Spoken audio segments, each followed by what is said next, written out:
The film begins in the Mongolian Desert, which is East Asia's largest desert. A company had arrived here hoping to extract oil, but their information turned out to be wrong. There was no oil to be found. After this disappointment, they decided to head back home. A plane was sent to pick them up, piloted by a man named Frank along with his co-pilot. All the workers gathered their belongings, boarded the aircraft, and set off for Beijing. But just a short time into their journey, a massive storm began brewing. Seeing this, Frank's co-pilot suggested they should land the plane immediately and wait for the storm to pass before taking off again. But Frank refused to listen, and because of this decision, they got caught right in the middle of the storm. They tried reaching out via radio for help, but couldn't establish any connection. During this chaos, one of their engines failed, and Frank had no choice but to prepare for an emergency landing. However, he couldn't see anything ahead through the storm. As the plane descended, its tail section struck a rock formation. The rear door burst open, and one worker fell out, dying instantly. The plane skidded across the desert sand for quite a distance before finally coming to a stop. When it did, 2 more workers inside had already lost their lives. Now they were stranded in this deadly desert. After the crash, they checked their food supplies and discovered they had about a month's worth of provisions. One of the men then spoke up, saying he could hike out of the desert since he had plenty of experience with hiking and trekking. But the others tried to make him understand that it was July, the hottest month in the desert, and he wouldn't survive the heat. They explained that he didn't know the way and would just end up walking in circles until he died. The man finally understood and gave up on that idea.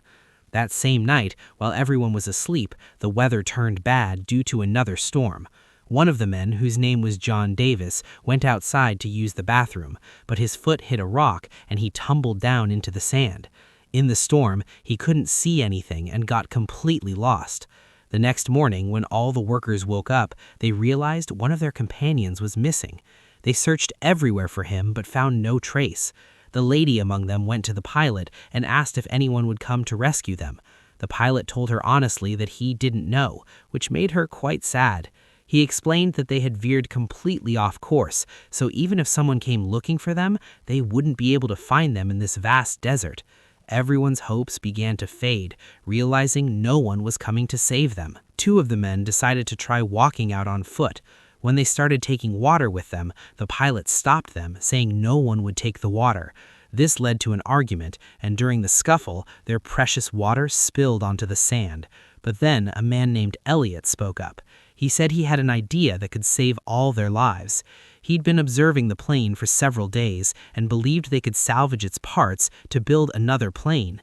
Elliot had previously worked for an aircraft manufacturing company, so this gave everyone a glimmer of hope. They agreed to help him. However, the pilot disagreed completely, saying such a thing was impossible. The next day, one of the men tried to leave on his own. The lady wanted to go after him, but the pilot stopped her and went after the man himself. He reached the cliff where their plane had initially crashed and found the body of the worker who had fallen from the plane. But the body had no clothes on, and there were bullet casings scattered nearby. Then he found the man who was trying to leave.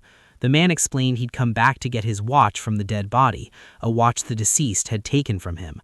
But the watch wasn't there, which clearly meant someone else was out. The 2 men returned to where their companions were waiting, and now even the pilot agreed to help build the plane. They started working on it that very night. They couldn't work during the day because of the extreme heat, so they worked at night instead. But their troubles multiplied when sparks from their welding accidentally fell on the fuel they'd been saving to light fires and power the plane. A huge explosion erupted. Fortunately, no one died in the blast, but all their fuel was destroyed. Now they only had enough fuel for one single flight attempt, just enough to take off and escape. They had to switch to working during the day despite the scorching heat, but they didn't lose courage and kept working. When they started rebuilding the plane, attaching one of the wings became critical. They only had one shot at this. If the wing fell and broke, they couldn't build the plane again because they didn't have the equipment. They carefully lowered the wing from above, but suddenly the chain holding it snapped. The wing slid toward the ground, heading straight for the plane. Everyone watched in horror.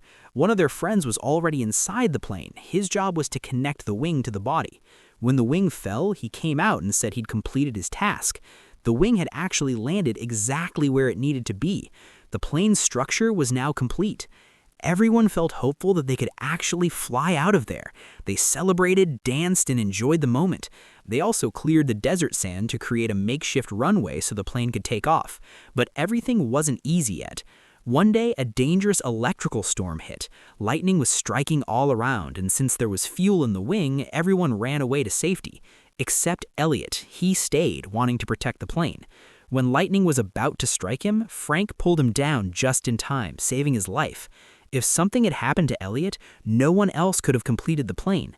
They named their plane Phoenix. The phoenix is a creature from Egyptian mythology that is reborn from the desert and is considered incredibly powerful. But they still had a lot of work left to do on their plane. Gradually, their water supply was running out too. One night, they spotted some tents in the distance with people sleeping inside. These people were actually smugglers who transported weapons through the desert. Frank suggested they should ask them for water. Elliot disagreed, but Frank and a few others went to the smugglers anyway.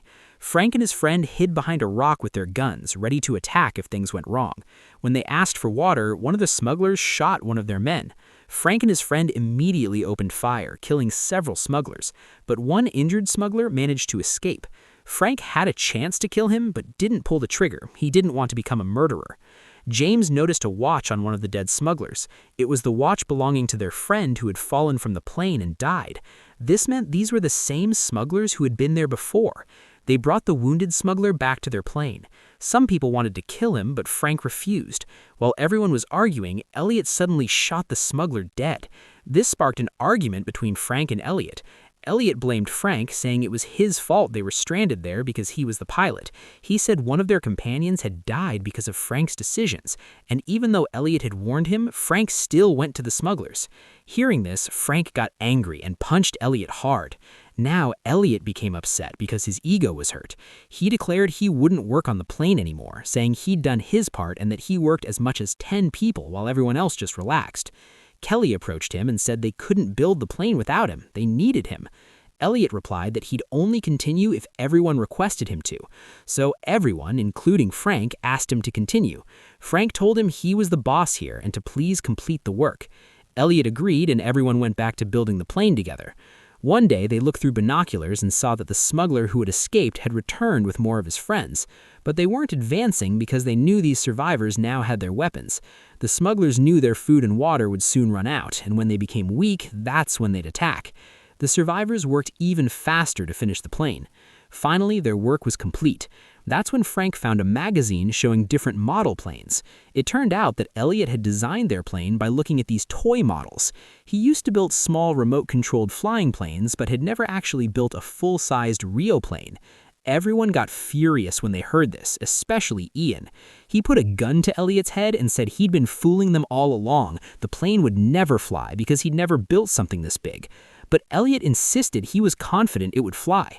He explained that yes, he built small remote-controlled planes, but those required even more precise balance. Frank stopped Ian from doing anything rash. Just then, a storm hit.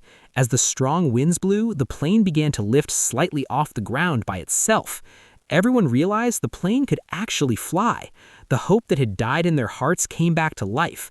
But this was a desert sandstorm that completely covered the plane in sand. After the storm passed, everyone felt dejected. Frank said they'd worked too hard on this, and they were going to fly it out of here. Everyone worked together to dig the plane out of the sand and drag it to a spot where there wasn't as much sand. They started the plane's engine. It started but immediately shut off. They tried many times, and finally the plane roared to life. The engine's sound echoed through the desert. Hearing this, the smugglers grabbed their weapons, jumped on their horses, and charged toward them. Everyone climbed onto the plane and hung from the wings. Actually, this plane's design didn't have room to sit inside. They'd built a small plane from the parts of a larger one. The plane raced down the runway while the smugglers fired bullets from behind, but no one got hit.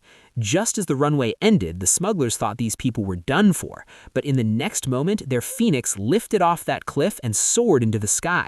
Everyone erupted in joy. Months of hard work had finally paid off. This is how they escaped from the jaws of death, from that deadly desert where survival seemed impossible. Later, Elliot's photo appeared in a magazine with the headline, "NASA's New Hope."